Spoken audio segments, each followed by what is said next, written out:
Professor Gigerenzer, it's great to have you here. Harald Welzer recently mentioned your book, Click, in an interview regarding the topic of privacy. In Click, you contrast intuitive decisions against data-driven analysis.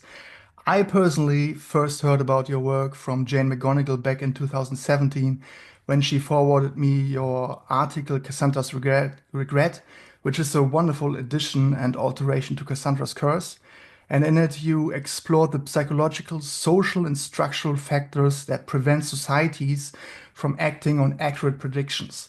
And just a while ago, Adam sent me your essay on Rationality Wars, a critique of the overemphasis on formalized mathematical models of rationality and the framing of human decision making as systemically biased and irrational.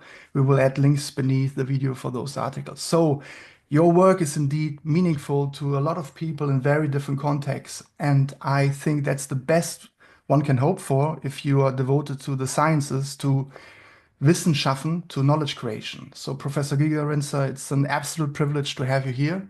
A very warm welcome to you. Yeah, I'm glad to be here. And I already mentioned Adam Widawski, who will be my co-host today for this session because I needed some help with asking good questions. Adam is indeed much more knowledgeable when it comes to these topics, and I'm very happy to have this kind of, let's say, polylogue because it allows us to access hopefully several topics from multiple perspectives. So thank you, Adam, for being part of this. Wonderful to have you on board as well. It's a pleasure and delight. Thank you for organizing the event. So I was wondering how to start this interview. There's so much to ask. Professor Gigerenzer, if you allow me, I'm really curious where you are right now with your thoughts and findings on the topics that are most dear to you. So, part of my research is about how people deal with uncertainty. And another part is how people deal with risk. So what's the difference? Risk is a situation where you basically know everything that can happen, its consequences and probabilities. Uncertainty are situations where that's not the case. There are unknown unknowns. Things happen all the time that we have not expected. And that's in our lives, it's usually a mixture. We can calculate some probabilities, but most of the time, there are surprises. And here, the traditional tools of probability theory and rational expectations are not sufficient. So I'm interested how people make these decisions when there is no certain answer. Mm-hmm. And this is specifically what when I discovered this paper on Rationality Wars, and you actually delineated a risk, not being able to be calculated under radical uncertainty. That was really like an eye opener for me at the time, because because my kind of what I have been doing for the past, let's say, couple of years, maybe 3 to 4 years by extension, was AI existential risk. So the risk of all the algorithmification of our life and how it kind of gets under our skin, and we may consider our decisions to be rational, whereas they historically they might have led some people to bad decisions, right? And it's difficult while we have these the interface of both human decision making and artificial decision making, or artificial calculation being a component of human decision making, it can become very problematic, right? In terms of our perception of risk and in terms of our sense of agency in the world. Would you have anything to add along these lines? That is a clear issue of lots of uncertainty. So how will the world be in 20, 30 years? Mm-hmm. And what are the effects of AI, of automatization of various aspects of our lives? And we know some things. So we know that the what's called AI, artificial intelligence, is now mostly deep artificial neural networks. And so what we know is they are systematically different from human intelligence. So just a deep neural network, be it ChatGPT or be it now an image classifier, needs 10,000 of examples to adjust its parameters. While a human child, if you show it a picture or go to the zoo of an elephant, may need another elephant. So, and then it can detect elephants, you know, in day or night or from behind or before, and no machine can do that. So machines can do other things. It's just a very simple example to illustrate these are two fundamental different kinds of intelligence. And one should not confuse that. The neural networks are correlational. Human thinking is strongly causal. And already little children pester you all the time. Huh? Why? Why do I have to eat broccoli? Why do the neighbors have a bigger car than ours? So that's not the logic of neural networks who look for correlations between pixels or between words. But again, back to the uncertainty, it is an exciting time because we gain so little. It's so hard to predict how all this will turn out. And it may have to do lots with whims of politicians, not just with the development of the technology, and also of where do the billionaires who have their control always, from Musk to Zuckerberg, or the politicians, Putin, Xi, or Trump, what's in their mind. And what should not, there's often a discussion about that, is AI a danger, or is it like the new God? And will AI kill us? I think this discussion is misguided. It's not the technology, it's the people behind the technology, what they do with it. And so there's no need to fear a superintelligence. First, there is none. And it's lots of marketing hype and religious faith statements. Yes. Of the old dreams of humankind come up, particularly in California, namely, I don't have to die. And I can upload my brain into the cloud, which is nothing than a data center. So there's so much human affair in AI. So what I was wondering when I hear you speak about that, what essentially leads to good quality decision making? I mean, we have the algorithmic superstructure, and some seem to rely on it. And we have, as you point out, heuristics and intuition. And as you also pointed out in interviews, top managers or decision makers in general also rely on that. So how do we get to some pluralism of those types of reasoning and types of thinking, and also utilizing tools instead of strictly relying on them, or creating algorithmic superstructures that override our human decision making? Yeah. So a first distinction is between stable worlds and uncertainty. So a stable world is often called risk. And so, for instance, if you play the roulette this evening in a casino, you are in a stable world. nothing unexpected, at least on the roulette table, can happen. There are 36 numbers that can happen, plus a 0. But there is no number 37, can never happen. In a world, in most of our world, 37s happen, unexpected things. And here, probability theory, which is based on the assumption of a stable world, is no longer sufficient. So, and that's why managers rely on heuristics. That's why the best world-class chess players rely on heuristics, because that's one of the major tools.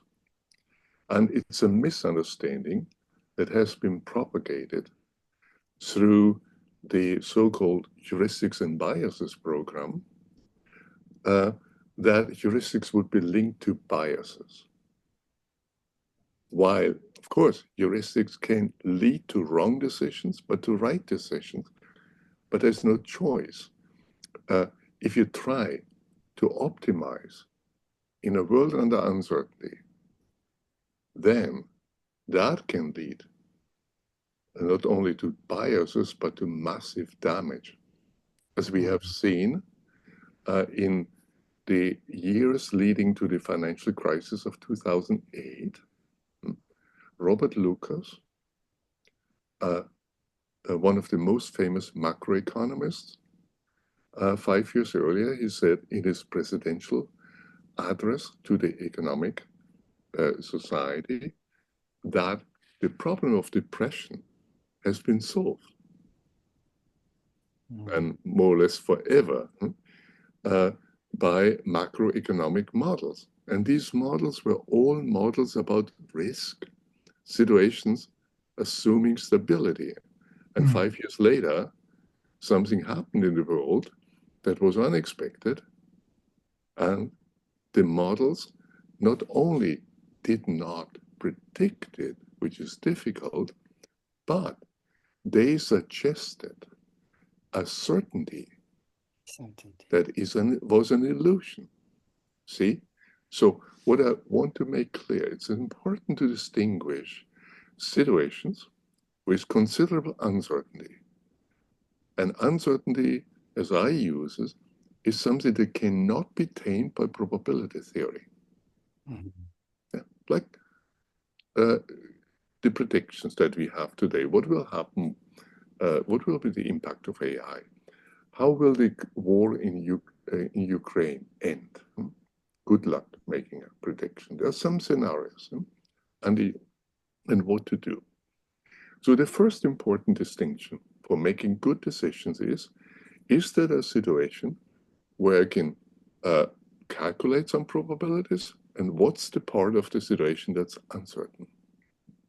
When I might be in a totally uncertain situation. And since most of the situation, except for playing roulette and a few things, have considerable uncertainty, people use heuristics. And the association between heuristic and bias is misleading. The question is rather, what heuristic is a good one to follow in that situation? So, should I imitate my peers? Or rather, think myself, what is the most important reason for me to make a decision or choose between objects? And there are a number of heuristics that we have studied that people use. Social heuristics, such as imitation, advice taking, word of mouth, and individual heuristics, such as if you have a choice, just think what is the most important reason rather than trying to add up everything and weigh it, and go with it. These are heuristics like take the best or fast and frugal trees. And we need to have the courage to admit that for most of the problems we deal with, we do not have the best answer. And much of decision theory is about problems where you know the best answer. Just all these mathematically beautiful puzzles, are nice, and you can show that people don't find it at first, but that is not the typical world in which a manager or even a scientist lives in. If I could calculate the best theory and future insights, it would be easy. When you mentioned the example of the chess player, it reminded me of the research from Csikszentmihalyi on flow or being in the zone. And when you look at all the Red Bull extreme sports, I mean, they are very heavily rely on being in the zone, being in the flow state in order to make the best decision, especially in the high risk situations. So we are dealing with some kind of layered causality, weirdly, which can't be determined because I don't know my neurochemistry, so I cannot really, it's not transparent to me. I cannot really see where that will lead me eventually.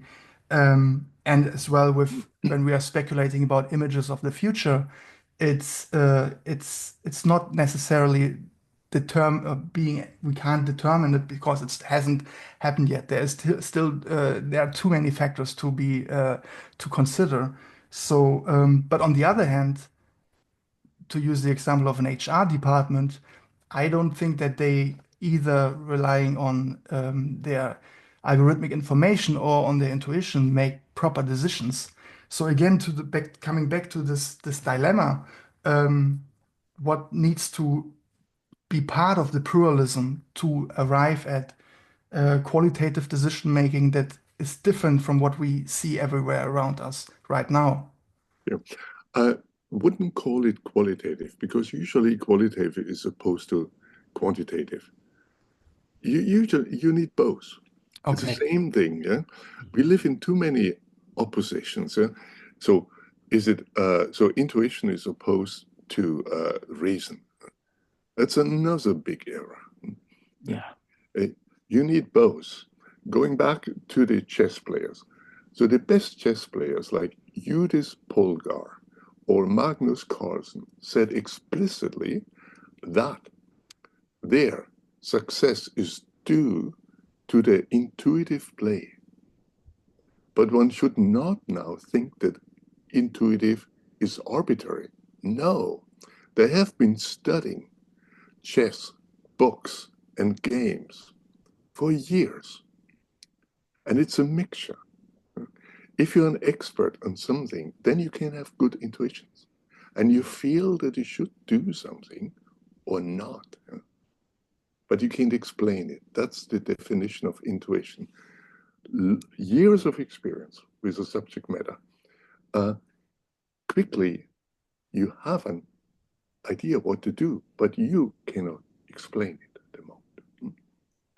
And this is a typical situation for science, for innovation, for managers. And in some cases, we can work out what's underlying the intuition. And these are typically heuristics.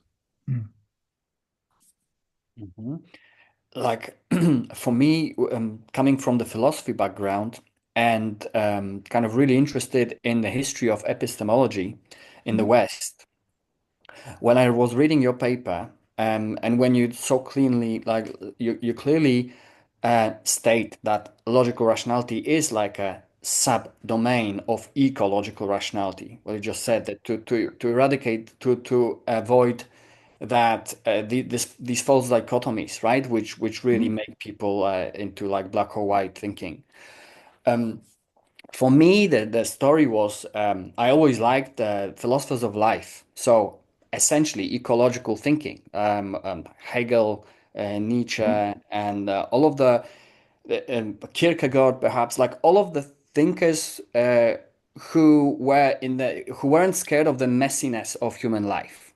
But then epistemologically, they were losing ground to this very logical, analytical, maybe logical positivist school later on.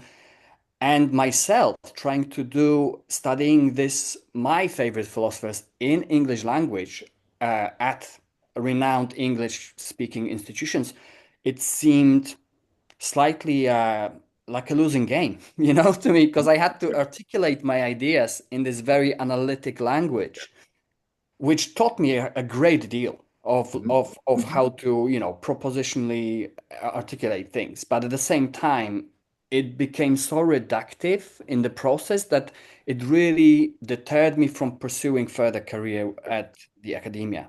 So then discovering the School of Ecological Rationality only now, after like 5 years or 6 years later, after having kind of departed, Yeah. it was like a revelation actually. And reading the history of the School of Logical Rationality as the heuristics and biases program kind of weaponized epistemology itself, for this not to be not to gain, like with all the biases that you articulate and list in the paper, how much of the research was kind of compromised and how much was obscured, and the citation bias and everything else. It kind of became, yeah, I was totally unaware. It was bizarre how much politics actually has been in the business of thinking, I guess, or in the business of what counts as rational for the Western mind in broad terms, in the broadest possible terms, I would say. So maybe would you be able to reflect on some of these themes and your position as a scholar who has clearly tried to give an as unbiased account of rationality as possible, but that being that happened in the ground that was highly politicized for a number of decades. Yeah. So in the paper that's entitled "The Rationality Wars," I'll describe three positions. And the first one became prominent during the Cold War. So remember the Cold War situation where people not only feared the possibility of a nuclear war, but also the unpredictable emotion and the reactions of a Khrushchev or a Kennedy.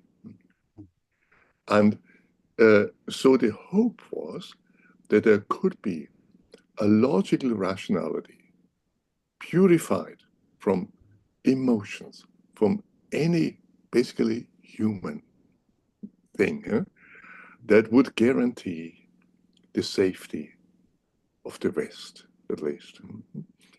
And this is a part why tools that I call logical rationality became prominent during that time, in the 1960s, 70s, and in part earlier.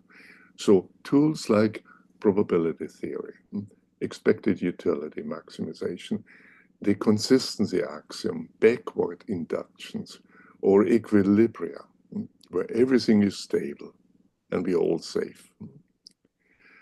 So this is, and it developed, so the entire analytical tools that you also mentioned before, this is certainly one of the big human achievements of the human intellect. It's a beautiful system, but the problem is to confuse logical rationality with all of rationality, and even to believe that its domain would be universal.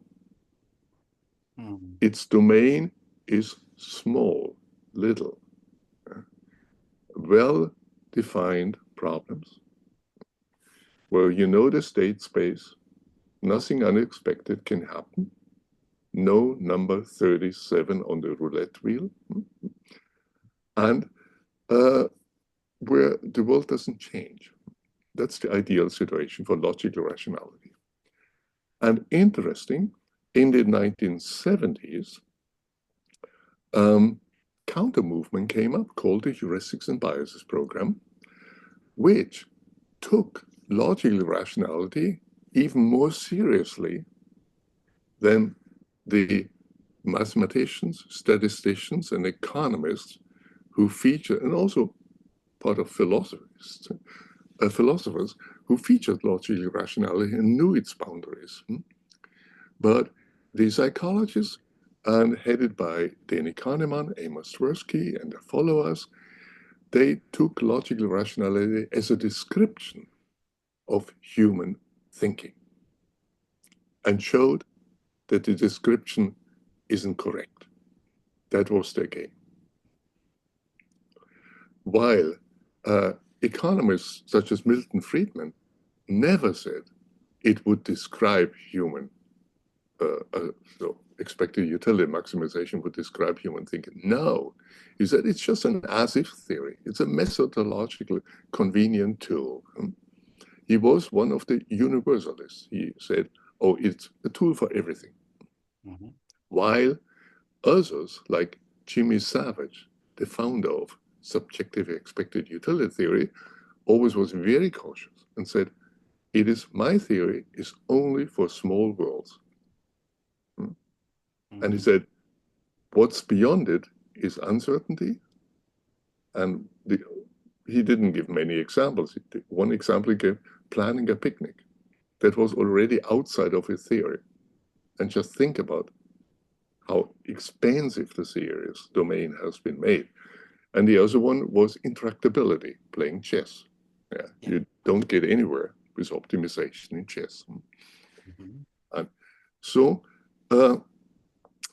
the psychologists like Kahneman and Tversky reacted against that.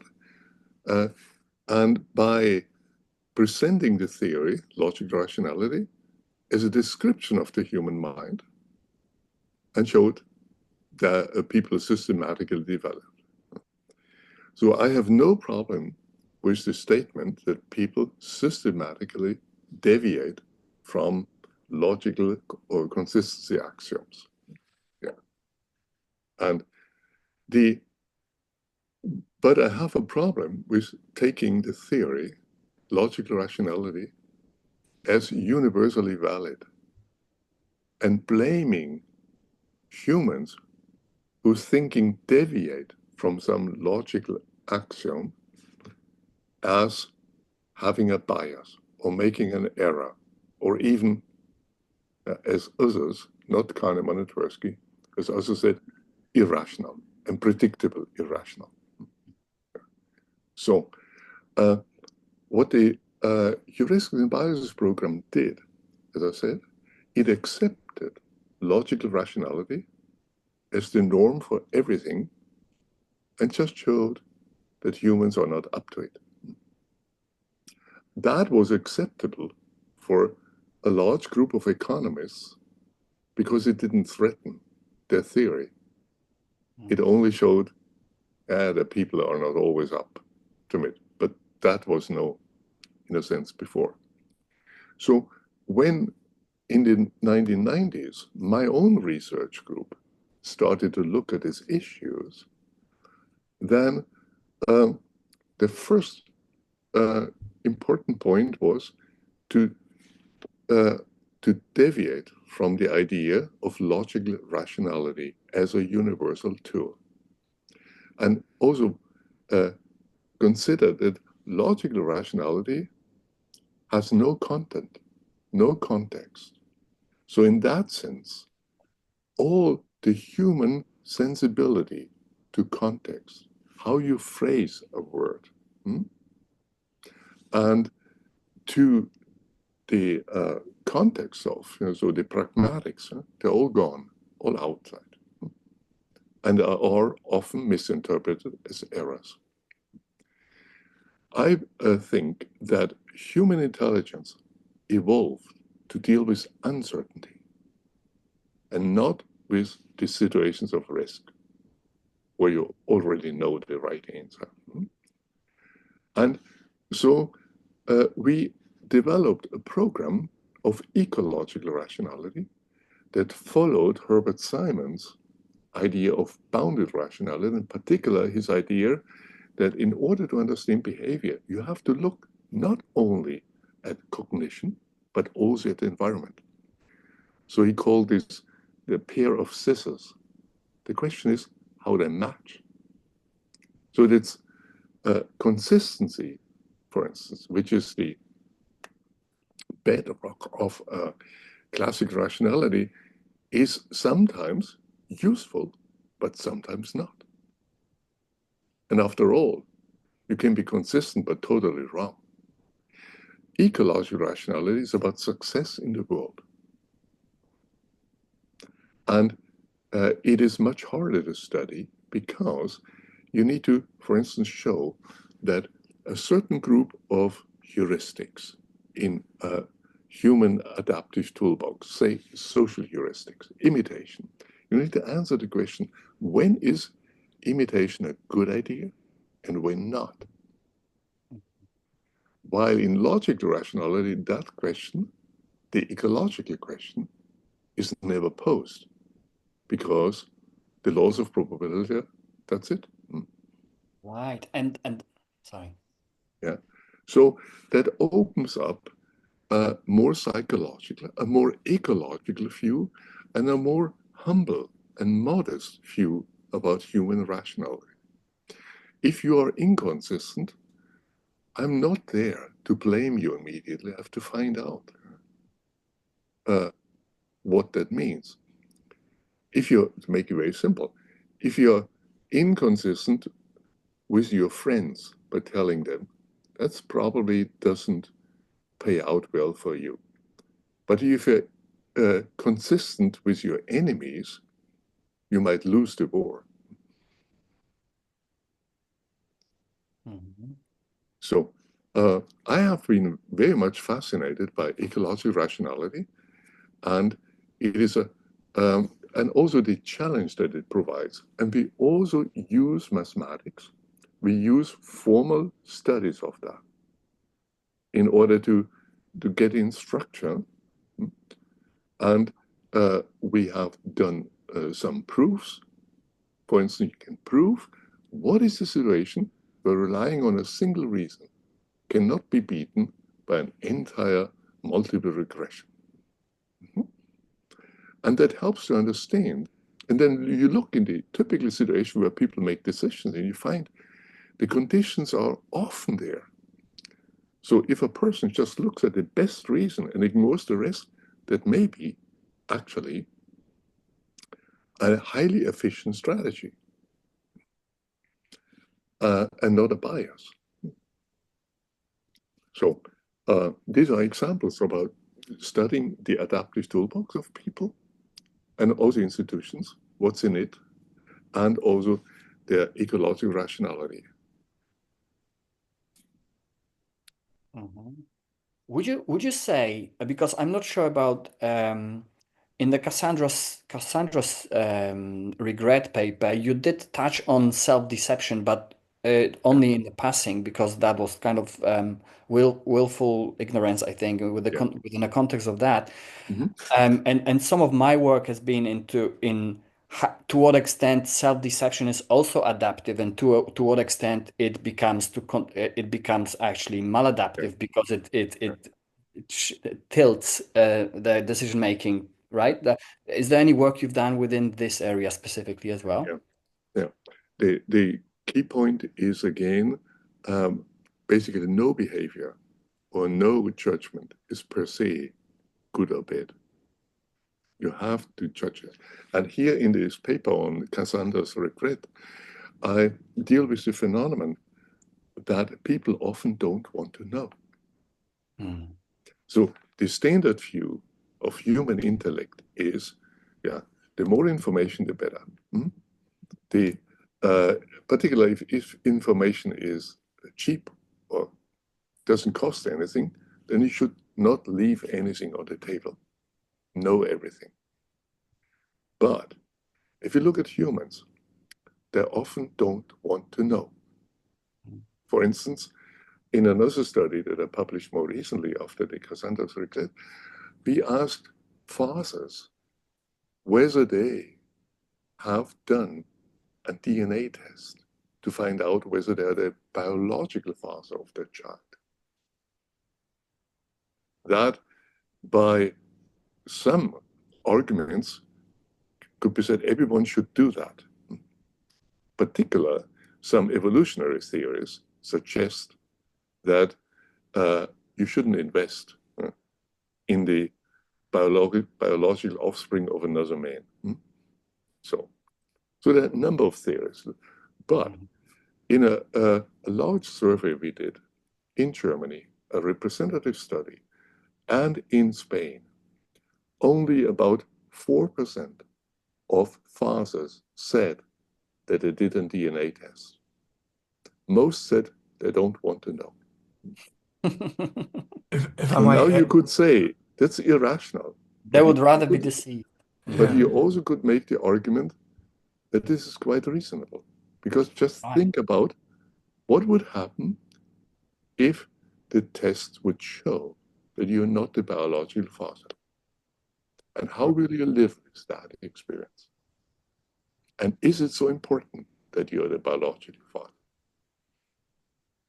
So again, context really is critical aspect of the entire ecological rationality, right? The context is so important. Like to even like today in the age of disinformation and confusion of tongues, if you like.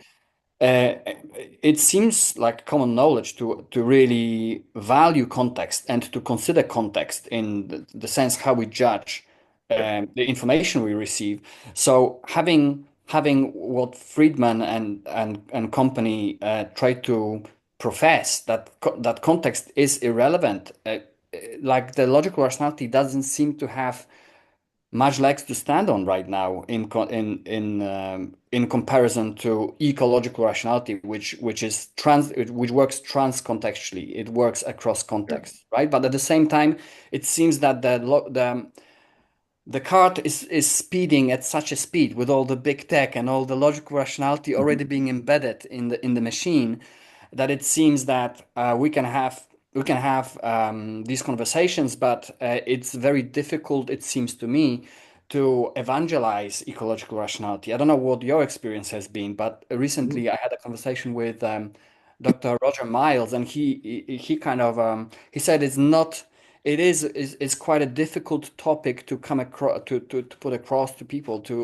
because there's this soft tissue of it, right? There's this in-betweenness within ecological rationality, whereas logical rationality, it gives this false security of quantifiable outcomes, perhaps, or this it guarantees the certainty and gives the numbers for it, whereas perhaps we cannot afford certainty, right? That's the different kind of attention paid to epistemology or to theory of knowledge. Rather, is a different kind of paying attention maybe to the same problem.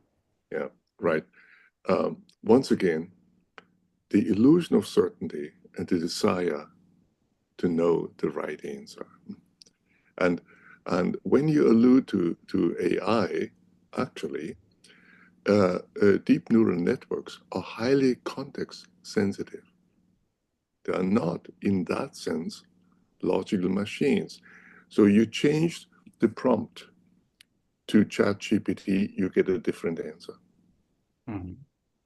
They are highly context sensitive.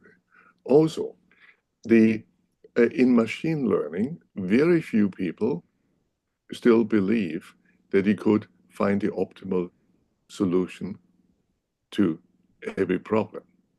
Most interesting problems are intractable. Yeah. So there is a number of insights in particular in AI and machine learning that goes to the direction of heuristics. So, for instance, we have been studied a type of simple decision tree, a type of simple decision tree that we call fast and frugal trees. They just ask one question, and if the answer is no, immediately decision. Otherwise, you go on to another question. It's like lexicographic. It doesn't do trade-offs in the usual thing. And that's actually how many parts of our society are organized. So if you traffic rules, who has the right of way? You don't do a linear regression and say, how big is the other car? Does it come from the right side? What is the traffic light showing? And so on, and make a majority. No. Yeah, you just look at the first thing. Is the policeman? That's the decision. If not, is there a red light or green light? That's it. If not, it goes on. And the point I wanted to make, many of random forests, this is now a machine learning technique that's highly complicated, end up by building fast and frugal trees. And what's the reason behind it? It's uncertainty. The more uncertain a situation is, the more you need to make it simpler and robust. And particular when machine learning goes beyond out of sample prediction to real prediction, then the lesson is very clear. We need to make it simpler and robust. So what is out of sample prediction? So you can validate an algorithm by just data fitting. That's still done in much of psychology or economics. But that's not prediction, because you know the data already. Out of sample prediction is a progress. You divide the data in two halves, you validate your algorithms on one, so basically you estimate the parameters and test it on the other one. But this is still within a population where nothing new can happen. The real test, for instance, for a medical diagnostic system that is developed usually on the computer by out of sample prediction, is tested in the next hospital. And that's real prediction. And here, simple heuristics such as fast and frugal heuristics are often as good as the most complex machine learning techniques, and moreover, they are understandable. The doctors can memorize it in the emergency rooms, and we've worked on these situations, and also they are transparent, which is another big issue in AI, that we have more and more black box systems that are used to make important decisions, whether we get whether we can rent a flat or what credit we get. And I have been working with large credit scorers, and we have seen again that their highly complex models are not better in predicting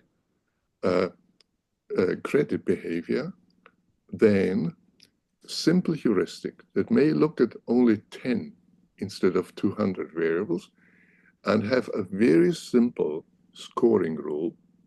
Like if you have one credit card, if you have two credit cards, you have more of them, you just get points.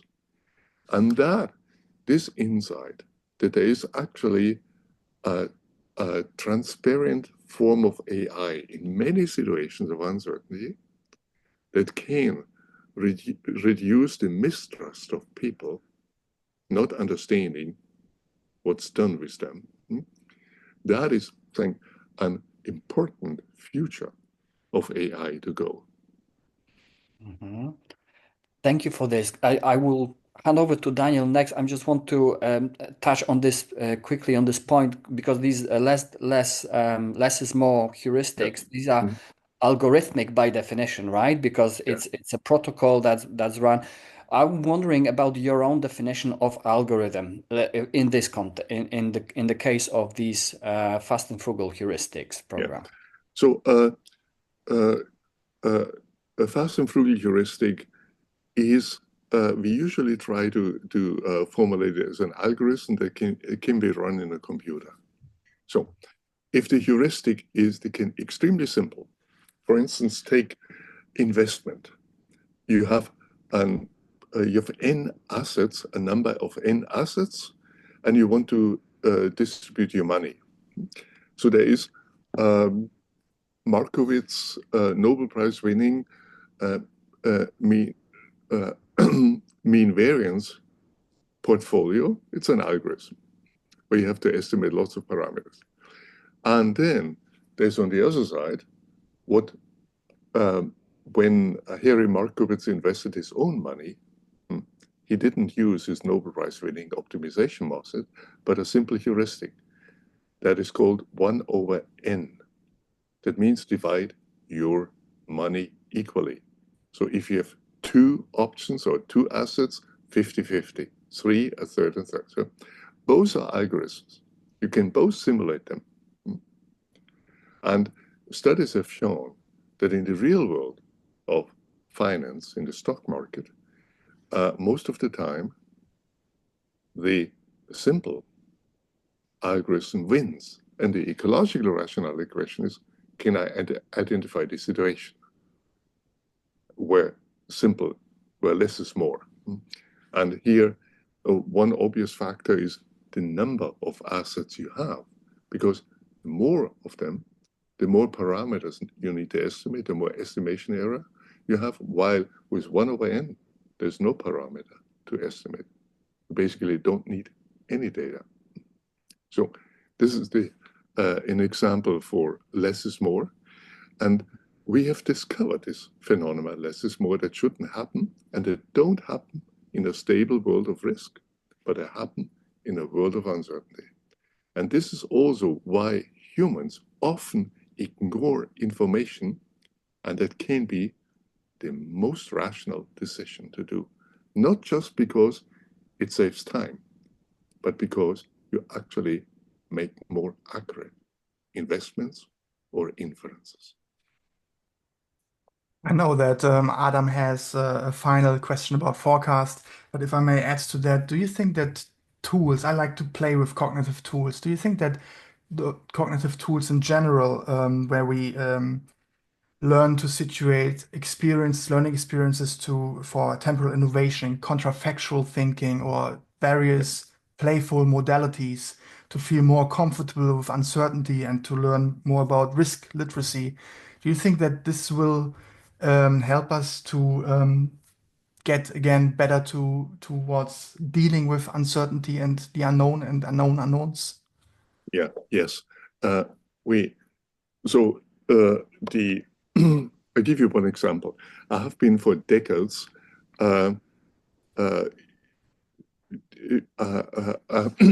I've been for decades director at the Max Planck Institute for Human Development, and had a research group of maybe 35 researchers and a dozen of staff. And when I was before at the University of Chicago as a professor of psychology, and when I went to the Max Planck Society, one of my fears was that I would be in the hierarchy up there and nobody would criticize my ideas anymore. So what do you do with such a situation? And much of science is social, collective. So I took care to have took my own postdocs from and pre-docs from the University of Chicago and asked them, are you willing to dare to go to Europe and take up this? Because I knew they don't hesitate to argue with me. And also another feature I implemented to get an open climate in this group is always hire a contrarian. So a contrarian is a member who does dare to ask questions that others don't dare, to correct me if I have not a good idea, and to speak out against the group consensus. Such a person is not always the easiest person, but you need to have something like that. And so these are all heuristics, how to set up a research group. I've written a paper on that, and that helps you. to create an intellectual climate of openness, of criticism, at the same time, a feeling that we're all a family. But we don't fear to criticize others. And when I wrote a paper on the contrarian for Times Higher Education, and so I sent a question to all my former researchers, whether they have a good story about a contrarian, because, and it turned out that most of them believed that they were the contrarian in the group. And one of my researchers wrote me, Gerd, you were the contrarian in the ABC group. So these are just examples how important it is to set up the environment. And here we are with ecological rationality. To set up an environment that you have, by a mixture of heuristics and environment and rules, you create a possibility for innovation. How to destroy it? It's not only in science, it is also in politics. If you are a Putin, a person of the kind of Putin, you don't tolerate contrarians. You only want to have clappeurs, people who find everything good what you do. And then you march against Kiev and it looks different. So in many situations, we are best if we create our environment in a way that enables innovation. And that affords a number of rules, including one very effective rule I had every day at 4 o'clock, tea and coffee for everyone. It's not a loss of time. People form trust. People exchange ideas, and particularly in an interdisciplinary group, where there's always a tendency to go back to your own home discipline where you feel safe, and to have the courage to say, I didn't understand. What does this term mean? Have this courage and ask questions. And then things happen that wouldn't happen in other research groups. Adam, quick firing question, or shall we? Thank you. Yes, the last now? question, because ultimately we're talking about uncertainty and we're talking about risk, and to what extent risk, calculating risk is not applicable to where we are maybe right now in the world, in this exponential complexity as it speeds up, and is less and less we can know. But I was going to ask about, to what extent do you think ecological rationality has a chance of becoming a mainstream, perhaps, or mainstream recognition, or household model of rationality in the West? Because just looking at the very fact that the paper was published, you come from a German school of thought, you're a German intellectual, and from Max Planck Institute, and it's published also at Cambridge. I thought symbolically. Give me a second. Sorry, yeah. I have the. Oh, you have to go. No, wait a minute. Entschuldigung, ich bin noch in einem Meeting. Können wir in 10 Minuten später machen? In 7, danke, ja. Oh, lovely. Sorry for this. We have 10 more minutes. 10 minutes, amazing. Because this is Cambridge is known for being a fortress of logical rationality. So Bertrand Russell and Wittgenstein, early Wittgenstein.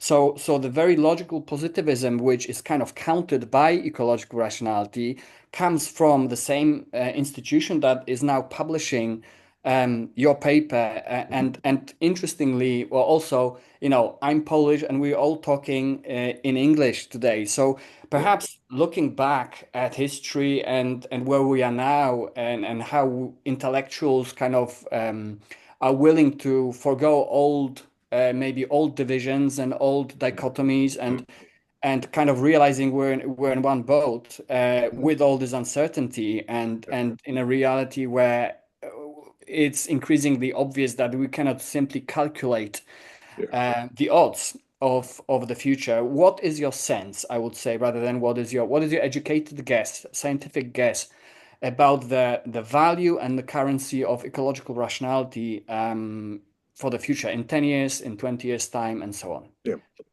of course. And not surprising, my judgment is to rethink psychology, philosophy, economics, and other fields in terms of ecological rationality will be a most fruitful enterprise. Now, the second part of your question is, do people dare change their paradigm? Mm. And that depends very much on whether young people dare. The more one thinks one has to adapt in order to get a job, in order to get tenure, in order to get famous, that is the question. And I would encourage everyone who is smart to dare and answer these questions. How do people deal with uncertainty? How can we improve that? How can we accept uncertainty in the first place instead of claiming, oh, it can all be reduced to risk? So if you're smart, dare. If you're not smart, then maybe adapt. Thank you very much. Thank you so much, Professor Gigerenzer. That was truly a pleasure to talk to you and to hear your insights and wealth of experience. We are very happy that you were joining us today. It was indeed a true pleasure. Thank you so much. Oh, it was a pleasure for me to talk with you too. And maybe Adam has now his second approach to a new philosophy. And there's a number of philosophers who have who keep thinking now about ecological rationality. Mm-hmm. It seems like it's a very burning issue right now. We should have many people thinking about it in a consistent language. Yeah. And there are also more and more economists who think about ecological rationality. There's a paper, for instance, by Joe Stiglitz, a Nobel laureate. Stiglitz, yeah, I saw that. And Giovanni Dozzi and others. And they have set up a simulation about macroeconomics and set up a volatile situation with disruptions and other things as it happens. And then test the standard macroeconomic models, whether they can predict demand in this world, compared to a very simple heuristic. That's the reason the heuristic, and found fast and frugal heuristics are not second best. They are probably the best we can do, and they actually beat the highly complicated macroeconomic models. So we need to dare to have the insight that sometimes something simple can be the most valuable thing. It's an old idea that is present in physics. So people like Einstein, if it's simple, then it's beautiful, and it's probably nearer to the truth. In our world, where humans are, it's more complicated because we have situations where complexity pays. Like if you have a chess program, particularly in worlds that are stable, like chess, complexity pays. You need more data, more data, more data. But in a world where you don't have this stability, complexity misleads. And to dare to make it simpler, make it beautiful, and make it understandable also helps us better to understand how our own minds work, that run at 20 watts or 10 bits per second. And there may be a reason for that. Highly efficient. Yeah, it's about efficiency. Thank you so much. Really cool. Great. Okay. Have a nice day. It was a pleasure. Bye-bye. Bye. Bye. Cheers.